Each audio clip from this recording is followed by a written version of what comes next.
Hello and welcome to lesson 19 in this Chess Beginner to Winner series. And today I will cover some rook tips for beginners, as I had a request from a viewer for more information on how to use the rooks and specifically how to gain control of open files and then how to use those open files to your advantage. So before I cover that, and I'll also go over a Capablanca game that shows how he used his rooks to an advantage or to his advantage. And Capablanca was very well known for being one of the best endgame players, and rook endgames are one of the most common endgames in chess. So let's dive in here and go over this. Before I dig deeper, I'm going to do a little review on some rook checkmates that all beginners should learn. I went over some of this in previous lessons and videos, but I'll just do a quick recap. All right, so here white is obviously winning. The computer shows a mate and 5 possible, but instead of trying to find the quickest checkmate, especially if you are in a time crunch in a blitz game or something, there's an easy way to checkmate with the rooks using the leapfrog or stair-stepping method, whatever you want to call it. It has different names.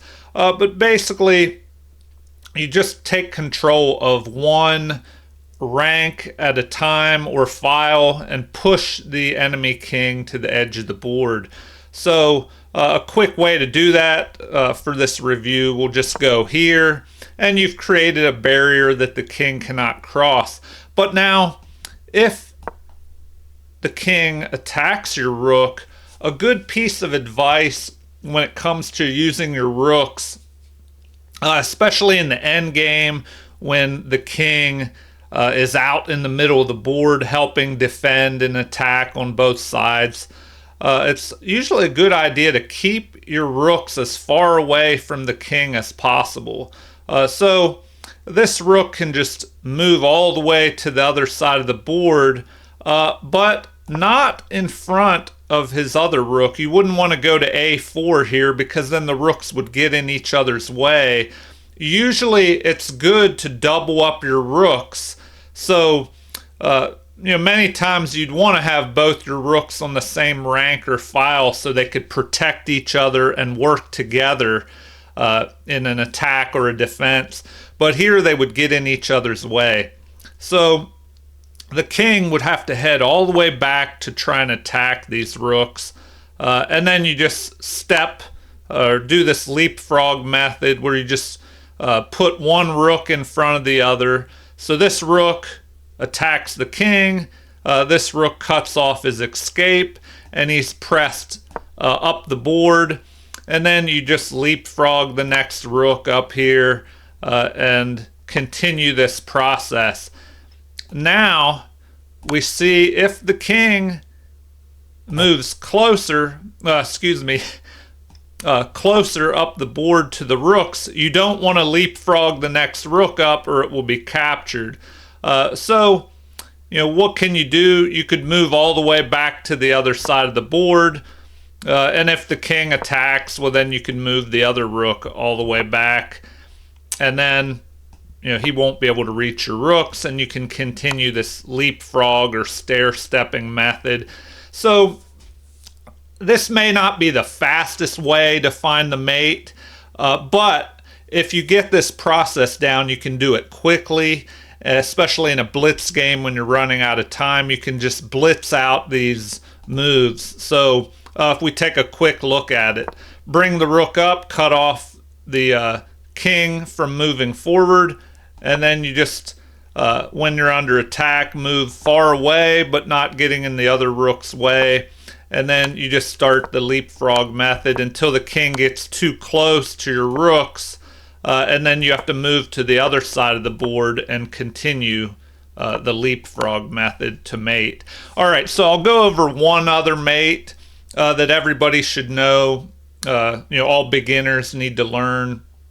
And that's how to mate if you are just a complete rook ahead in the end game. You don't have two rooks, but just one. So let's start with the king on his original square.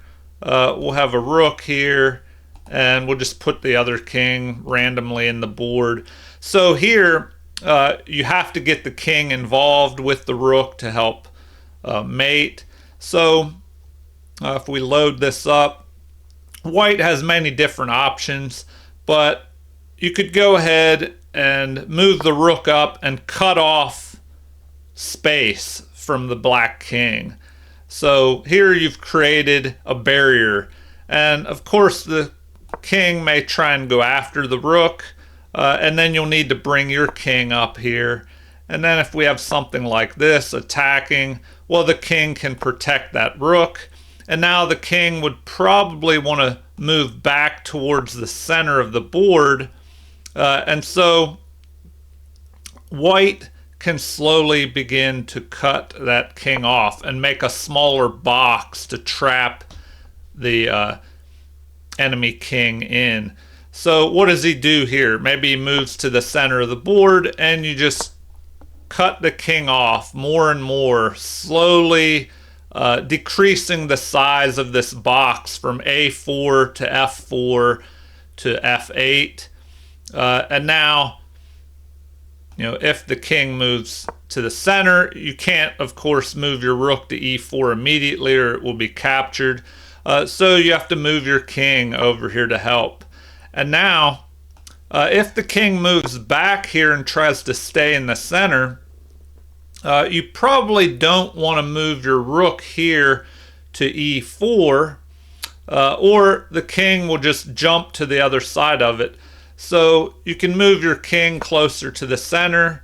And now what does he do? If he goes here trying to stay in the center, you can just keep cutting him off. And if he goes here, you just make the box smaller. If he backs up, well, then you can move your king forward. And what does he do here? If he tries to swing around and escape on the other side of the rook, you can move your rook forward and just keep making this box smaller. So you get the idea. If he does this, well, now this is a little tricky. You can't leave your rook or it'll be captured. And if you move your rook here, the king will jump on the other side of it. So you kind of have to waste a move just going back.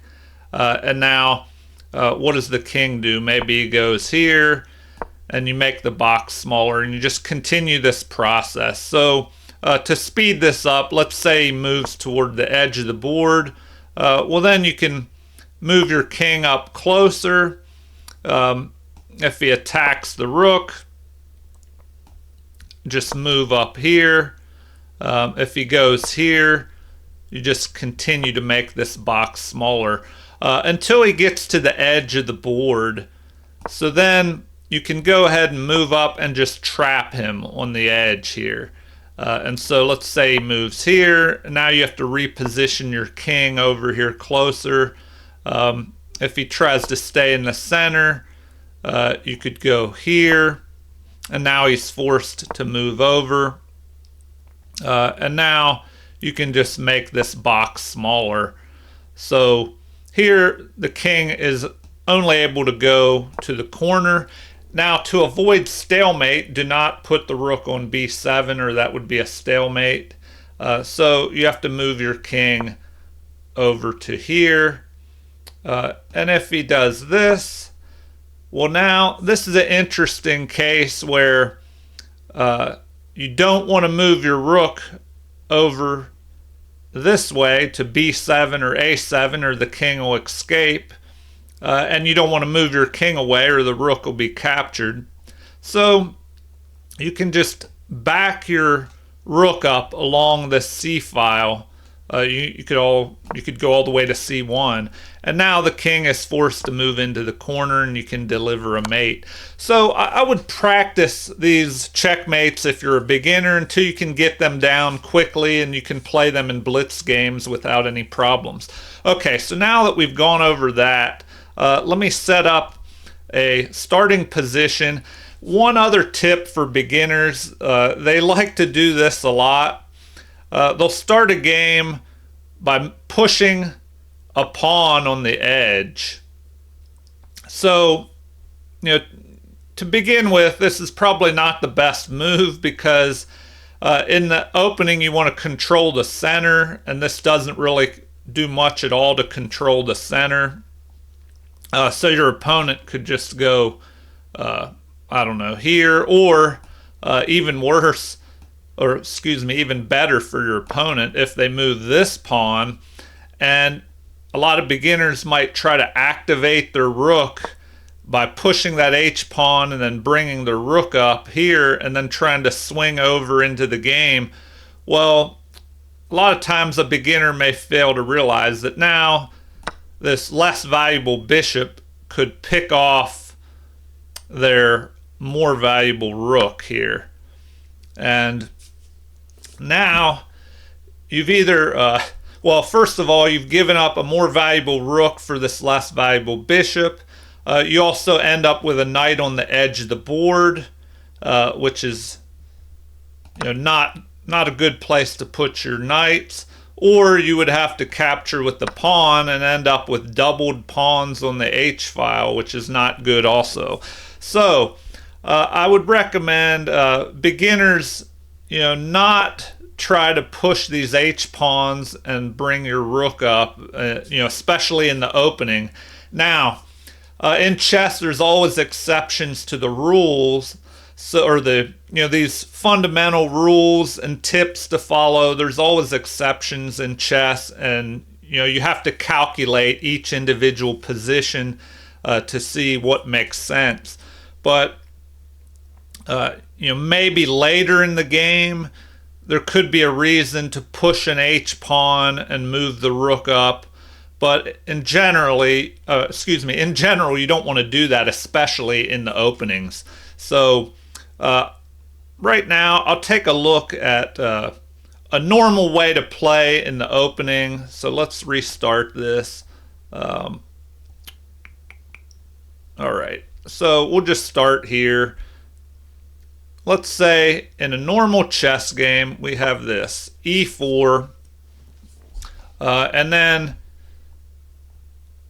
e5 is played, knight to f3. So normal opening moves, something like this. You want to castle quickly to activate your rooks by bringing them towards the center of the board. So after this, maybe black would develop his knight, and then he can get ready to castle. White may play something like this. So I'm just going to blast out some random moves. So castling, bringing the rook closer to the center. If both sides just continue development, maybe they just keep moving pieces. Well, now that these bishops are in conflict with each other and they're attacking each other, let's say black did something like this and white recaptured.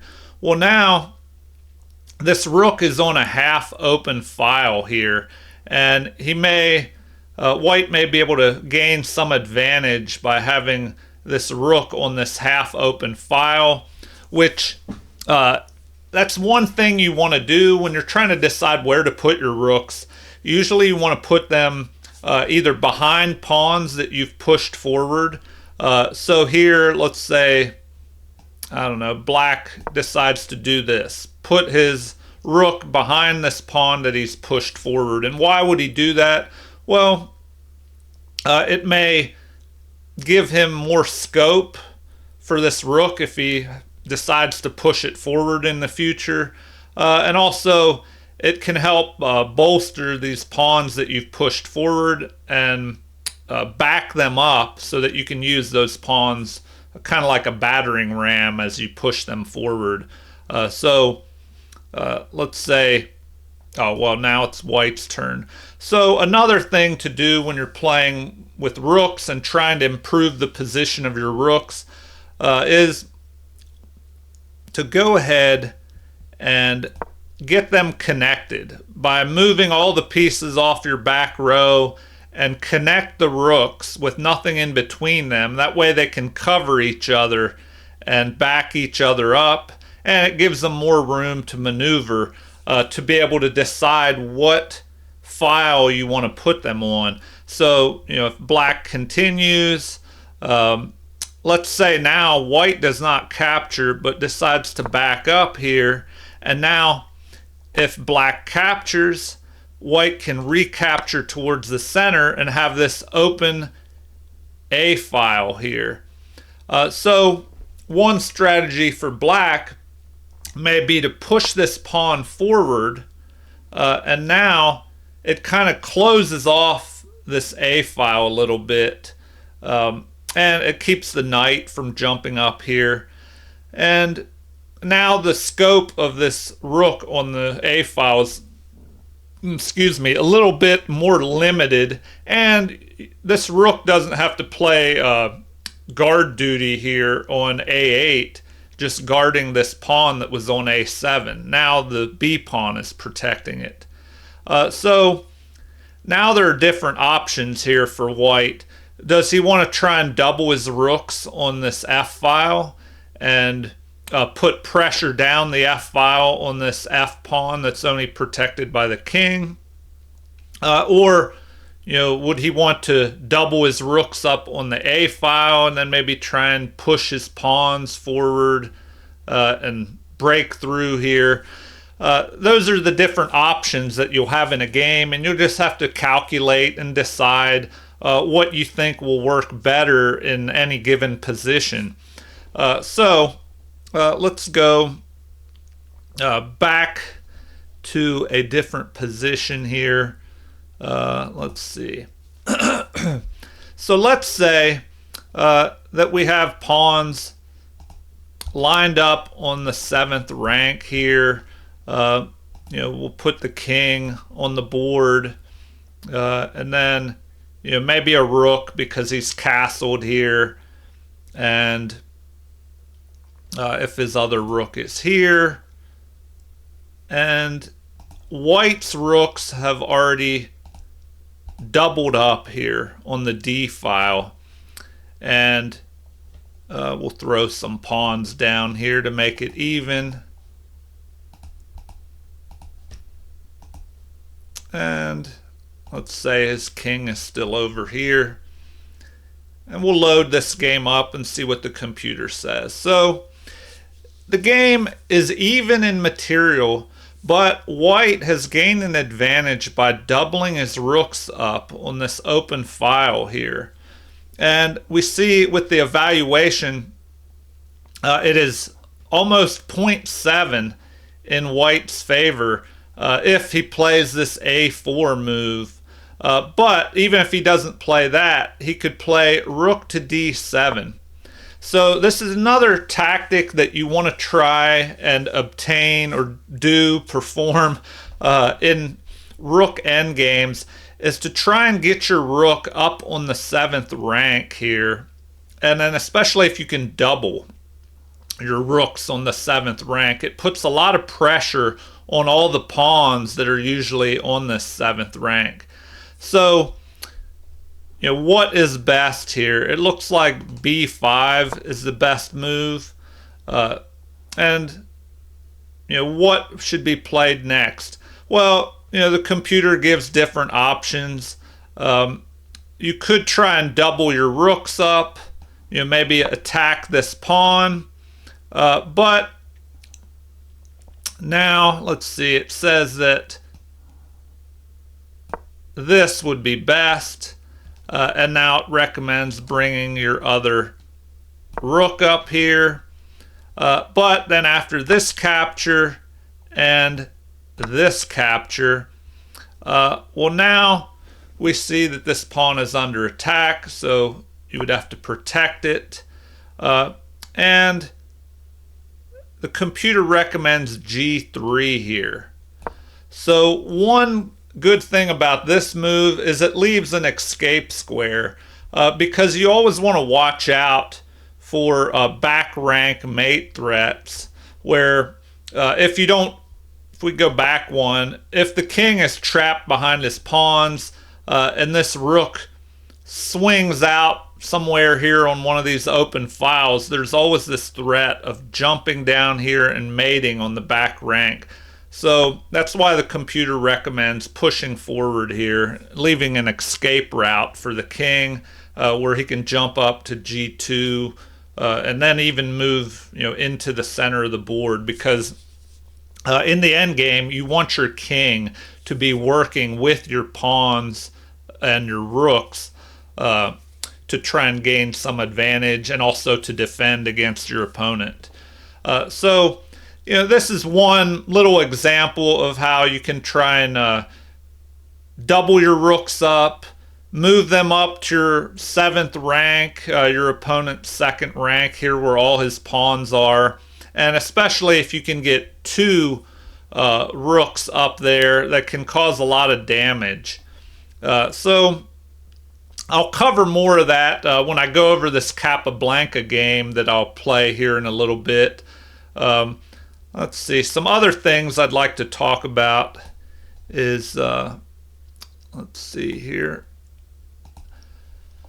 Whenever you have a pawn that's trying to move up the board, so we'll put this here, and let's see, and let's say the pawn is trying to move up the board, but the king is kind of behind the pawn and it's not helping it too much. And especially even if this, before I get into that, let me put the other pieces down. So let's say to make this example more extreme, we'll put this here, put the king all the way over here, and let's say this pawn, you're trying to get it promoted. Well, if it's black's turn to move here, and I won't load this, I'll just go ahead and move the pieces around. So, excuse me. All right, here we go. So here this king is trying to help the pawn, but they're too far away for one. And once this rook moves over here and cuts off the king from being able to move forward and help, then we'll have issues. Even if this pawn tries to jump forward, now the king can just move up there, and if the pawn tries to keep running, then we would have something like this. An attack on the pawn, and this is basic stuff, but it's something you have to remember. You don't want to have your pawn just charging up the board all by itself, because a rook will just demolish this pawn when it's not backed up by the king. So now it's under attack. If it keeps pressing forward, the rook can just jump in behind and pick it off here. So, and I should have turned this evaluation bar off, because it's misleading only because it's always white's move since I didn't load the game, so this bar will just bounce around all over the place. But now, the pawn is just going to be captured.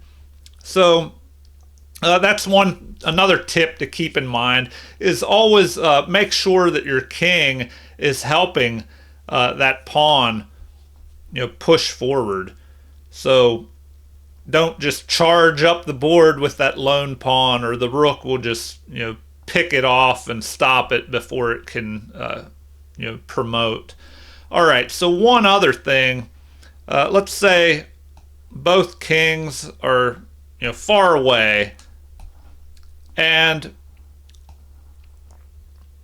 black has this rook, but white has a pair of passed pawns on the 6th rank. So this is something that is very dangerous for the rook, especially here if it's white's move. We see that white is winning. Let's see what happens if we give black the move. Well, even then it is showing that white is winning. So it looks like the best move would be rook to d6, attacking both of the pawns from the side. But after e7 or f7, we'll play the best move recommended by the computer, f7. Well, now the rook can't stop both of these pawns. So after capturing one, of course, the other one will promote to a queen. And white should be winning with this queen versus rook. Although that could be a little difficult in this. It may take a while for white to win, even though he has a queen versus a rook. But white should win with a queen versus a rook in the end game. All right. Well, let's dive in and we'll take a look at how Capablanca plays a game, especially his end game and how he handles his rooks. So, I accidentally added this game to it. Okay. Let me get out of here. All right. I don't want to add anything. I want to load. All right. Analysis. Load from the library. Okay. So now we'll go ahead and put this Capablanca game in here finally. All right. Capablanca. Okay, sorry about that. Now we can take a look at this. I'll do the quick game review and let it blast through this game to show you. Now it's Capablanca versus another chess master, and Capablanca wins, so I'm not giving anything away here. But we look at the game review.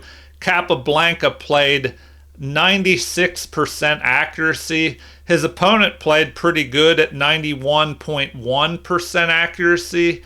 And they had no blunders, no missed opportunities. Capablanca's opponent did have one mistake and 8 inaccuracies. And Capablanca even had 4 inaccuracies.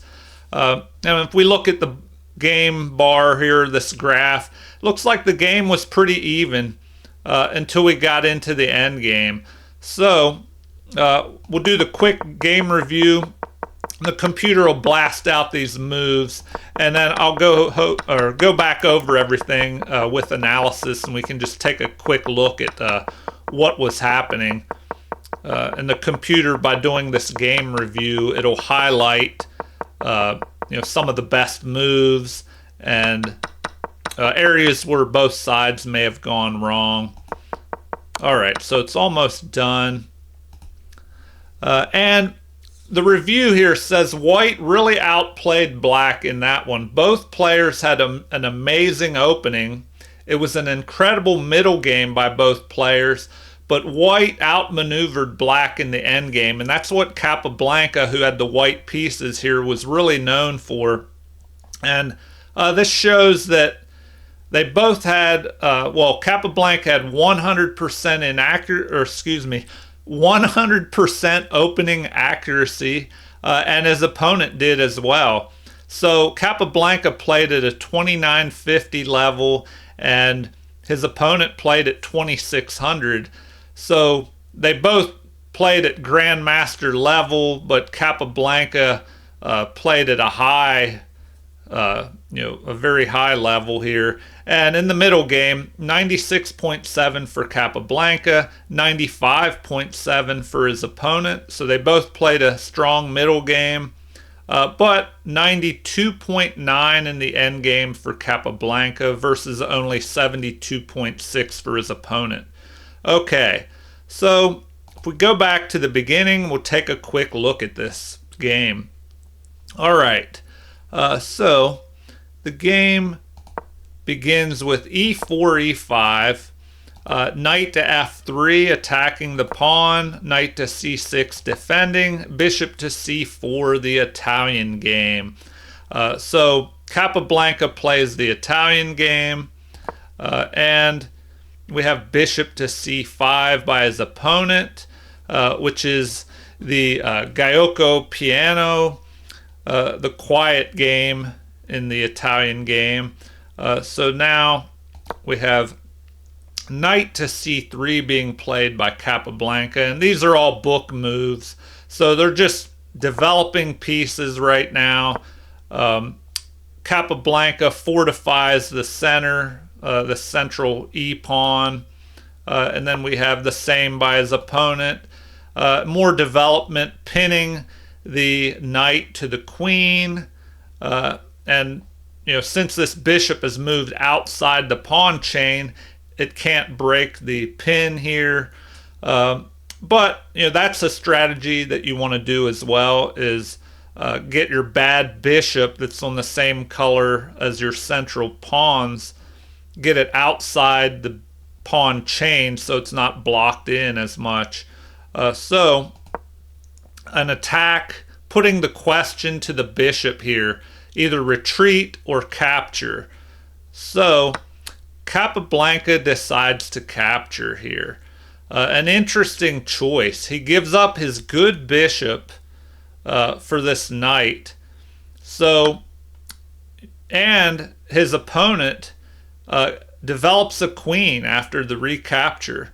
So this exchange kind of helped Capablanca's opponent here, but Capablanca was an endgame wizard and was probably trying to trade down towards an endgame. So as the game continues, now we have this knight moving forward, attacking the queen. So, of course, Capablanca knows what he's doing. He jumps his knight into a better position, attacking the queen. The queen has to retreat, waste time retreating to protect this pawn and prevent this fork of the king and the rook. And then this gives Capablanca time to push this pawn, which will reinforce a possible d4 pawn push to just try and take control of the center, and it keeps this knight from moving forward as well. So the knight retreats back, attacking Capablanca's knight. So he decides to retreat here, avoiding the trade of his knight, and also maybe daring this bishop to capture. So this bishop does not capture. The opponent perhaps wants to keep his bishop pair, although now, because he puts his bishop on e6, and the computer says that this was an inaccuracy. So let's move to the analysis here and we can take a look. So better would have been to castle and keep your bishop pair, because Capablanca goes ahead and gets rid of his opponent's bishop pair, which is usually a good strategy. If you do not have the bishop pair and your opponent does, often it's good to knock out one of those bishops. And that's what Capablanca does. And he leaves his opponent with doubled pawns. The only thing about this, the pawn captured towards the center, and it helps bolster the center, and it gives an open file for the rook here on the f file. So Capablanca develops his queen, and now he's left with the option of possibly castling queenside or kingside. And the queen is also attacking, forking both pawns. This pawn here on e6 and the pawn on b7. So his opponent moves the queen, which is best to cover both of these pawns.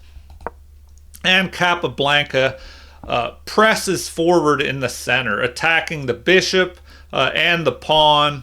And if the bishop would retreat, he could possibly capture this pawn, and if there's a recapture, the knight would capture. So Capablanca's opponent just responds by capturing in the middle. And now we have a knight capture, which the computer shows that's best. If we go back, it looks like c takes d4 is also possible, just immediately putting both of your pawns in the center.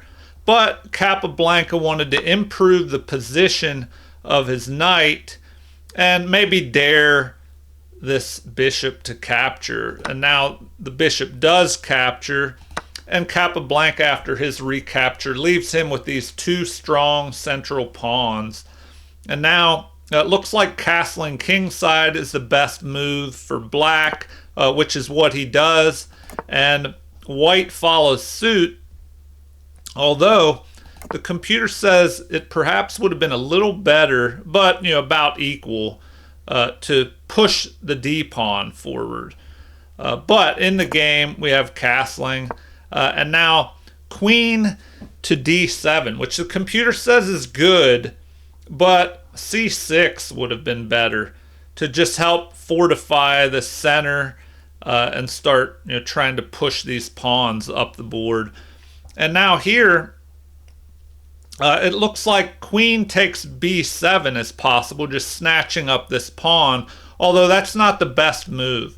The best move looks like d5 once again. But we could take, and it looks like Capablanca didn't play either one. We can take a look at this queen to b7.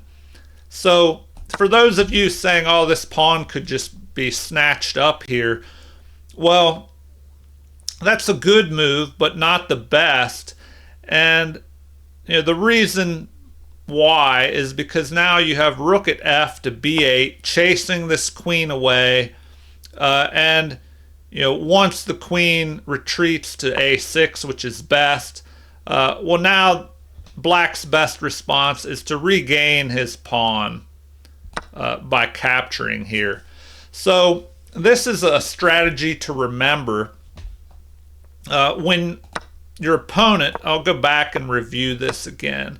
So when your opponent tries to snatch up a pawn here like this, like this queen move, queen takes b7, just remember this tactic of moving your rook over, attacking the piece that just captured that pawn, and then when they move, you can capture the unprotected pawn on their side of the board, and now you're on their on your 7th rank, and which is always a good strategy for your rooks. And so now the computer recommends rook at a to c1, or even rook at a to b1 to try and knock this rook out of here. It says rook at a to b1, which would just give up another pawn. Well, I take that back because the queen's up here guarding it. But anyway, once a rook gets down on your side of the board, a lot of times you want to try and get rid of it. So an option would be to move one of your rooks over here and attack this rook. But then, there's possibility of doubling up. But that might not be best, because if this rook is captured and the other rook recaptures, well, this queen is still up here to capture this a pawn. But before I get too deep into that, let's go back to the game. So just remember that whenever an opponent just snatches up a free pawn, you could have this option of attacking them, driving them away, and then capturing their pawn. And that's a good tactic to remember. All right, so if we go back to the game after, we'll go back one more move here. So in this position here, it says that the queen, or excuse me, the best move is, let's see, c6. But the queen moved here, and we already saw why it's not best to just capture this pawn. It looks like d5 is what the computer wants, but Capablanca moves his rook to the half open file. So this is the only half open file that he has. So he just puts a rook here and tries to put pressure down this file. And that's another strategy that you want to try and achieve. And that's what one of my viewers asked about. How do you use these open files or even half open files like this and use your rooks and gain some advantage by taking control of these half open or open files. So let's see what Capablanca does here. So he puts one of his rooks on the half open file.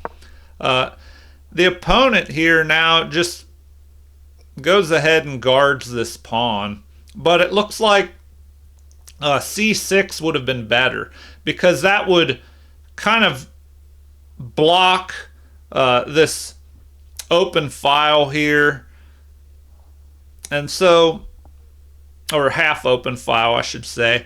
But whenever a rook is lining up on one of your pawns, if you can push that pawn forward and then have it protected by the pawn beside it, that kind of limits the pressure that the rook is building up on that pawn.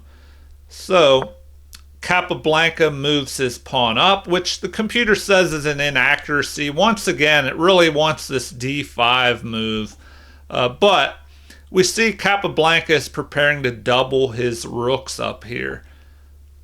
So instead of white being able to play d5, black goes ahead and presses forward with d5. And now we have the queen doubling with the rook here and putting pressure on this pawn. So the pawn is pushed forward, which is the best move. As I mentioned, now this pawn is protecting the c6 pawn, and the pressure is relieved here. And it limits the scope a little bit more of the pieces. They can't move as far up the board. Of course, they wouldn't want to go to c6 with this b pawn attacking there anyway. So, moving on, Capablanca goes ahead and closes the center here, pushing forward, gaining some space, and now a counterattack by black, who's also trying to put some pressure down this half open file which he controls. But Capablanca retreats his queen back here to protect this pawn that's under attack by the rook. But the computer recommends just moving on this side out here, although these moves are pretty close. And from here, Capablanca may have the option to move over to the king side and start some kind of attack with his queen. So this is probably a more flexible move. Now we have the doubling of the rooks. So usually a good strategy when you have control of an open or half open file, if you can double your rooks on them, it slowly builds up more pressure and gives you more of an advantage by doing that. But the one thing to remember is, if you double your rooks up, but your opponent can stop them, from doing anything, which Capablanca does here, well, then the rooks aren't as powerful as they could be if there were possible targets to take advantage of. So Capablanca does the same. He pushes the pawn up, protecting this F pawn with the G pawn and kind of relieving the guard duty of this rook. Rooks are better attacking and counterattacking pieces. It's usually not a good idea to put them on guard duty, especially if they're just guarding a lowly pawn, when they can do a lot more by counterattacking, attacking pawns and pieces. So now we have this queen retreat, to help guard his rook, keep an eye on the knight, I guess, but maybe have the option of jumping out here to the queen side, maybe attacking.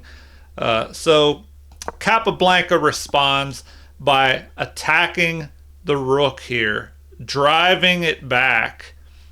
So the rook has to retreat all the way to f7, and now the scope of these rooks has been limited. Now this pawn is no longer protected by another pawn, but it will possibly be able to just push forward. So that's what Capablanca does. He pushes forward. Once again, he's protected by the g-pawn. He gains some space. And now Capablanca's opponent jumps his knight forward. And it says that's a good move, but white is still ahead slightly, and better would have been queen to b6 to attack an unprotected pawn here. So, excuse me, after this knight move, Capablanca responds by capturing and trading further down into an endgame. So we have a recapture by the rook, which is best, because if he would have captured with the pawn, it would create a passed pawn here in the center. So, that's why it's better to capture with the rook. But now Capablanca presses forward, gaining more space with h4, although the computer recommends Capablanca go ahead and double his pawns up here. But this h4 move prevents this g5 pawn push, or makes it less likely that that move would be played, because now both of these pawns can capture on g5 here if the g pawn is pushed forward.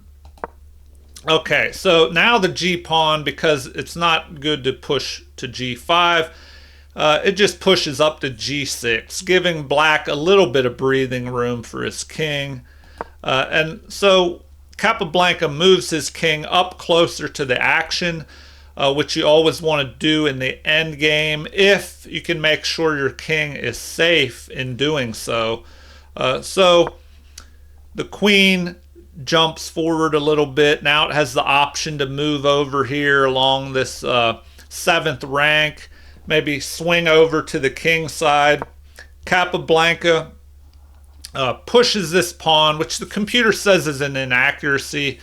Perhaps he pushed this forward with the plan of pushing his b pawn, or limiting the scope of the queen to prevent it from jumping down here to b4. So now queen to g7 is played, another inaccuracy, which jumps the game up a little bit more in Capablanca's favor. The computer actually wanted g5 here. So we go back and take a look at that. If g5 is played, although now the computer is not recommending that. Now that I went back, it wants king to g7 maybe. So, or some type of king move, or queen to c7. So let's take a look at what would happen now if this is played. Now it's saying g5 is best. So with that, it looks like it's best to just ignore this pawn.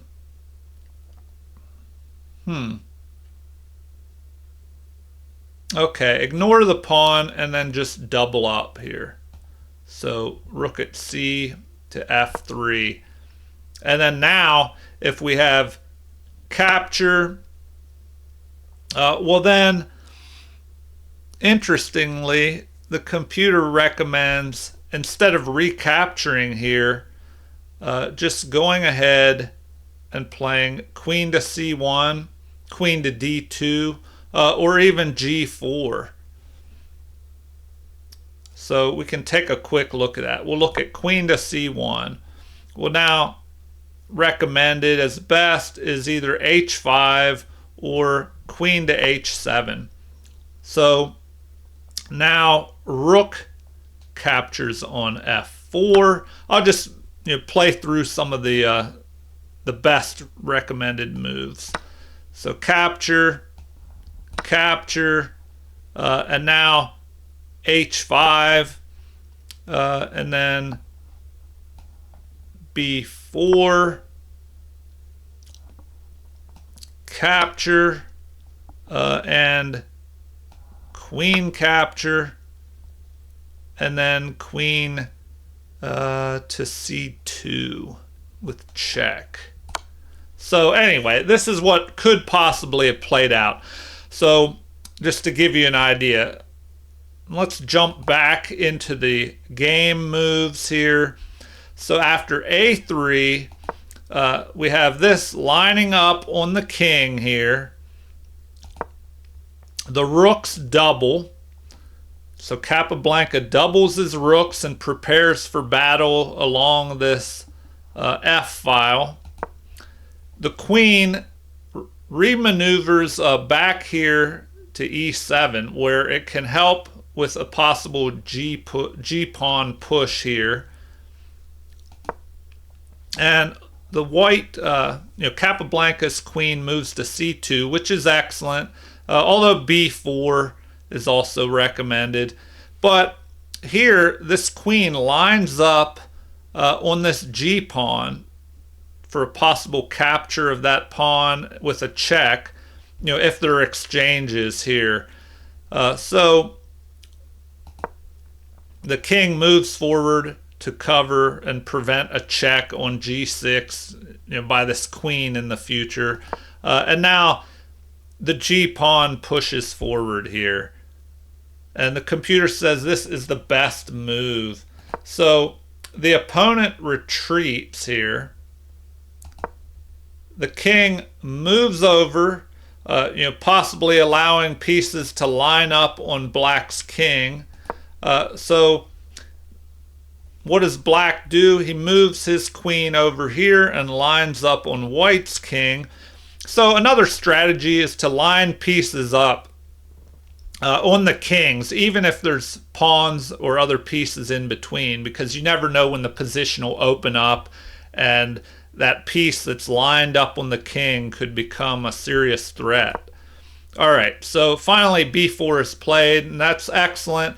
But rook at rook at the first rank up to f2 is recommended by the computer. Why? Maybe because then the rook and the queen can work together and protect each other. So black swings his rook over to the g file. Capablanca does the same. The king moves out of the way, so it's not on the same line as the rook. And the computer says that that's the best move up to h8. Now the queen moves over here to d2, where once again it's lining up on a pawn up here on h6 that could deliver a check. So if the queen were able to move all the way up here, so even though pieces are in the way, it's a good strategy to line up on pawns or squares that could cause a problem, either deliver a check, capture, or threaten the king. Okay, so the rook moves over to cover that h pawn and line up on white's king. And so now the queen doubles up with the rook. The pawn presses forward, and we have a capture. So after a recapture with the rook, now the white rook moves forward to put pressure on this rook on h5. Maybe threaten to capture, but just to move forward, and then white could possibly put other pieces on this g file, the other rook and queen, and kind of pile up here. So the queen moves over to help protect the rook. Now we have a doubling of queen and rook on the g file. So the queen moves forward here. And now we have the queen moving up to allow the other rook to swing over. And now we have a tripling of two rooks and a queen up here, all putting pressure on this pawn. So the king moves up to help protect the pawn. And it says that queen to h7 would have been a better move. But at this point, white is gaining ground and is ahead with either one of these moves. I guess we could take a look at that queen to h7 move. So if that was played, queen to h7, well, queen capturing on e6 is possible. Looks like computer likes just a4. So why would you not just capture this pawn? Well, because after I could show you the exchange. If this would happen, well, then you have a capture here, and then queen captures, rook captures with check, the king would move to g2, and then you could have queen capture. This would have just exchanged everything down. Capture, and then everything would just start getting picked off here. And so, the players wanted to avoid all of that. So if we go back here and take a look, in the game, the king moves up here to help protect this pawn. Capablanca retreats his rook a little bit, which is an inaccuracy. It looks like a4 would have been better. But he probably wanted to give himself some breathing room by moving that rook back. And then we have the king retreating back. Now the king moves off of this h-file, which these pieces were lining up on. And the king just moves forward. So Capablanca's opponent is probably not sure how to proceed here. So Capablanca moves his rook over to the h-file here to help back up this pawn. And now we have rook to e7, protecting this pawn, which the queen was lined up on.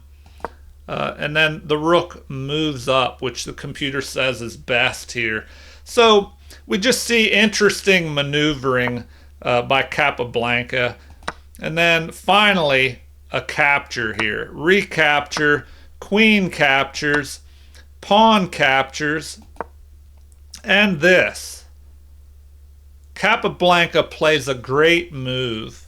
So before that move, it looks like any normal moves, king to f3, king to f2,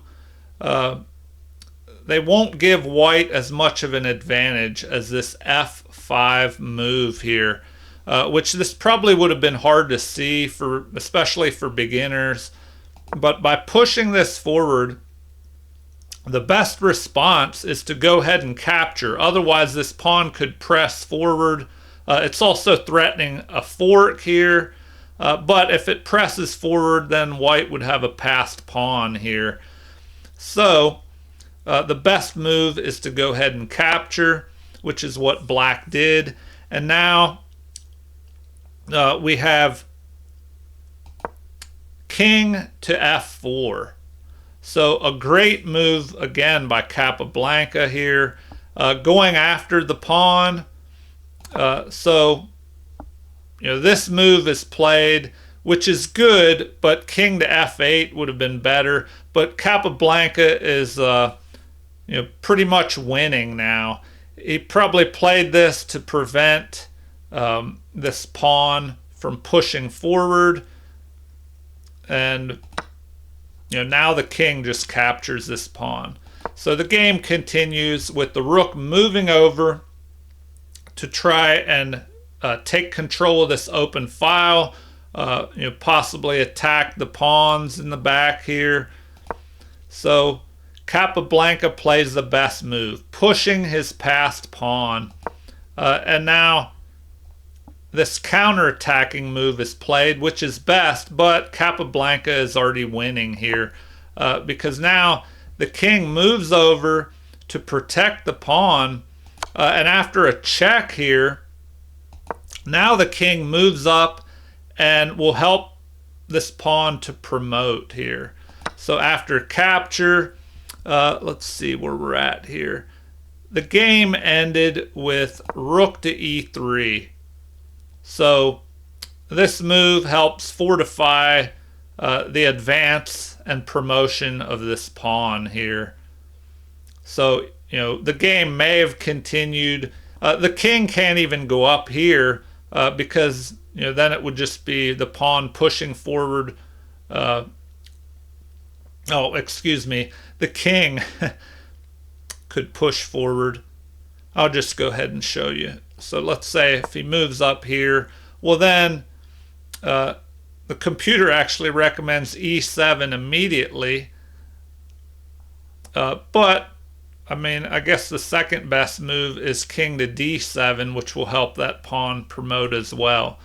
So if we go back, it looks like, oh, let me see here. We'll go back to the game. So after rook to e3, the game may have continued with this move, the pawn pushing, black trying to push his pawn, but white would promote. And then, with this extra queen, white would be winning. So anyway, at this position back here, Capablanca's opponent resigned. All right, well, I hope that gave you a little bit more information, helped you learn how to handle rooks in the endgame. So just remember, you want to try and take control of open or half open files with your pieces, with your rooks. And then once you get them on those half open files or open files, try to double them up. And then you can try and place pressure. Here, I'll do a quick review here. So if I set up a position, so let's say you have some pieces up here. Black is castled, and if the position was even like this, and white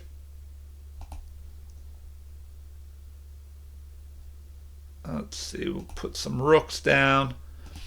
All right, so if it's white's turn to move here, we see that the game is about even. But the one thing white can do is jump up here, attack this pawn. So now we have the rook moving over to protect, but then possibly rook to d1 could be played. Now, to prevent this other pawn from jumping up here and causing a lot of problems, black has to act immediately by playing something like this and trying to knock out one of these rooks. So it looks like what is recommended here. The best move, it looks like, is rook at e to d7 to avoid a trade and keep both rooks. So we could take a look at that. But if that is played, then, well, let's go ahead and do it. Rook at e to d7. So now white has succeeded in doubling up his pawns. He wasn't able to get both of them doubled up on the 7th rank, but he has them doubled on the d file. And so the king would have to move forward, and the game would probably end in a draw here. But white does have a little more pressure by having the doubled rooks. And now, let's see, king to f1 to avoid any surprises or back rank threats in the future. But you get the idea here. If we go back, we'll go back to the beginning. After this rook moves up here, and you have this rook protecting, and looks like the computer actually recommends rook to d7 immediately as the best move, and so this move is the second best. But let's say, I don't know, this threat of doubling was ignored. with something like this. Well, now you would want to definitely get both your rooks up there. Now this can't be protected because nothing can get in here to help protect this pawn. So it looks like rook at f to e8 could be played, but now you have to watch out that you don't go ahead and move this rook because of this back rank threat here. So let's see here. Looks like rook takes c7 would be best. And now if you capture here, you do not want to recapture because of this back rank threat. So it'd be better to capture here with check. The king can escape up here since he created an escape hatch to prevent a back rank mate. And now the rook could just move down here to protect this pawn. And, you know, if there's a back rank threat by moving here, well, it looks like f3, you know, or even f4 or g3. But, you know, if you play this move, now the king can move up towards the center of the board. So, I don't know, we could play this out. Let's say this happens. Well, the king can just move up here. And now, you know, even if the rook tried to start attacking the pawns from behind, so let's say, I don't know, something like this. Well, that could be played. You know, and if he attacks the a pawn, it could just jump forward. But anyway, you get the idea. So your goal is, if we go back to the beginning, is to just try and take control of the open files or half open files. Move your rook up to attack pawns. And remember, rooks are stronger when they're attacking or counterattacking. You don't want them to just play guard duty protecting a pawn or blocking an enemy's pawn unless you have no other choice, which sometimes you don't have any other choice. But if you have the option, it's better to attack with your rooks because rooks are stronger attacking and counterattacking pieces. And, you know, we see here this counterattack is better to try and knock off the opponent's pawn. So what did we play in the game? We moved over and doubled our rooks. And let's see if that was best. Yeah, so the computer said that was best. So we do that. And the game would probably be a draw here. But, you know, white has a tiny advantage. All right, well, the video has gone on for quite a bit. So I hope you enjoyed this lesson on tips, you know, for using your rooks. And I'll go more in depth in later lessons on, you know, how to use rooks. But practicing and studying endgames with rooks is definitely important because most endgames have rooks, you know, battling it out in the end or playing some factor in the end game. There's a lot more rook end games than some other end games out there. So it's definitely worth it to learn how to use your rooks. All right, everybody. Well, if you have any comments or suggestions, let me know. I've been changing the color of the board. You know, if you have any preferences, let me hear it, and I'll switch the board colors up. So if you have any recommendations, requests, let me know. Please like and subscribe if you haven't already, and feel free to leave comments or suggestions. Have a great day, everybody, and I'll see you in the next video. Thank you.